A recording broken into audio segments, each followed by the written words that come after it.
સૂર્યોદય અને સૂર્યાસ્તના સમયમાં ફેરફાર થતાં અંબાજી મંદિરના આરતી અને દર્શનના સમયમાં પણ ફેરફાર કરાયો છે। આગામી 19 એપ્રિલે અખાત્રીજથી માતાજીની હવે 3 વખત આરતી થશે, જેમાં બપોરની વધારાની આરતીનો સમાવેશ કરાયો છે। કાળઝાળ ગરમીને ધ્યાને રાખીને હવેથી મંદિર 11:30 વાગ્યાના બદલે 11:45 વાગે બંધ થશે અને અષાઢી બીજ સુધી અન્નકૂટ ધરાવવામાં આવશે નહીં।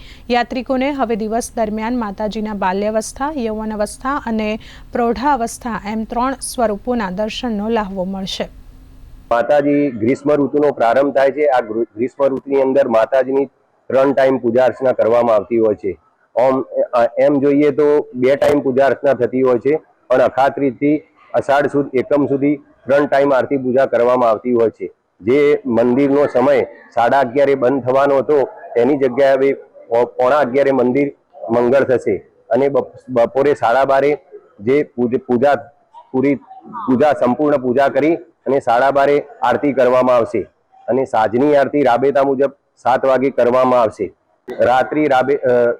મંદિર રાબેતા મુજબ રાત્રે 9 વાગે મંગળ થશે।